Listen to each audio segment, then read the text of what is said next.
Dealing with advanced and recurrent cancer for the better part of the last 7 years has undoubtedly made me better at anticipating and receiving devastating news. It's taught me a lot about emotional control. It's taught me a lot about adjusting my worldview to build in the expectations of the unknown and the terrifying. And that's not a fun thing to acknowledge necessarily. It's not great to say, hey, cancer's been an amazing teacher, because it's been a really costly teacher. The experience has not been for the better. Obviously, I'm a stage 4 metastatic melanoma patient, and that puts me at great existential risk. And in a lot of the videos I've made, I've kind of couched like allegories or using cancer as a vehicle to talk about other things in life. And I've even said it at times. I'm like, hey, you don't have to be a cancer patient to understand what it's like to go through doubting yourself or having self-esteem be out of your control when something is affecting you. And usually I do this towards the end of a video when I talk about what it means contextually, but I'm going to get it out of the way today. This isn't just about cancer. This isn't just about hearing that you have cancer, but I am using cancer as the driver for it. So when you're a cancer patient, you have an entirely unappealing system of having to pin your hopes on results that you don't necessarily control, but you can contribute to. You know, you have to do treatment that is toxic to your body no matter what. There's no free lunch in curing cancer or even just treating it for as long as you can.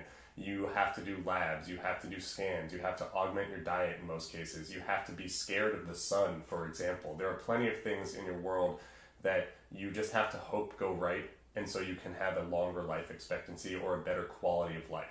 And once you've been introduced into this volatile and fear-inducing system, you have to start building those skills I was talking about earlier. You have to learn how to receive devastating news, even if you're not necessarily anticipating it. You always want to pin your hopes on the best.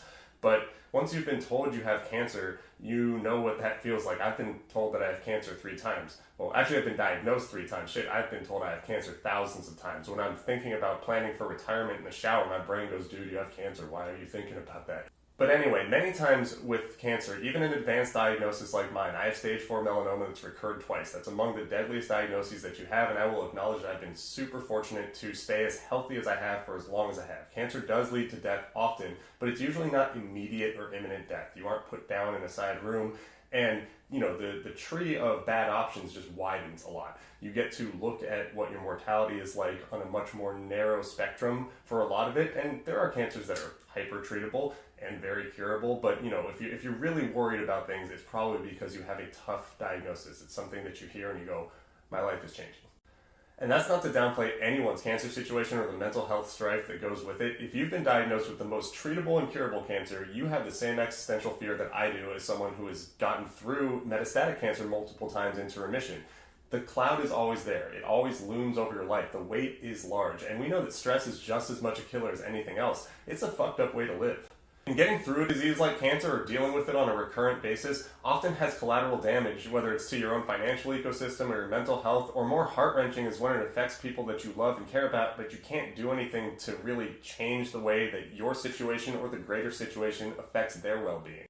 But like I said at the beginning of this video, even though I or we didn't sign up for this experience, no one wants to be part of something like cancer. You learn skills, you learn how to deal with it. Experience is a good teacher, unfortunately, and you learn that you pull every lever that you can to help yourself, and then you pull every lever that you can to help those closest to you, and then you pull all the levers that you can to rebuild community. I mean, that's what cancer has done to me. It has taken a lot of my self-worth, it has hurt my family and friends, and then it has hurt the way I interact with my community, but every single time I've sat down and said, how do I make this better? This isn't the situation I want to be in, but how do I make this better? How do I remain optimistic even though, fuck, I did not want to do this? And I don't want to sit here and tell you that optimism guarantees anything. It certainly doesn't in cancer, and it certainly doesn't in other life experiences that are tough to face.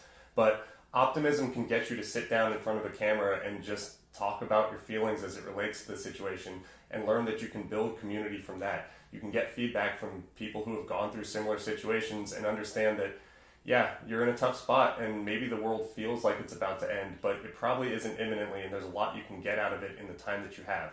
And now I'm just using my own cancer advocacy as a specific example of what I did in the times when I was faced with recurrent cancer. In fact, I just wrote a piece for Manticares, who I partner with, and I'll link this in the description below, but I wrote a blog about how cancer affects your self-esteem.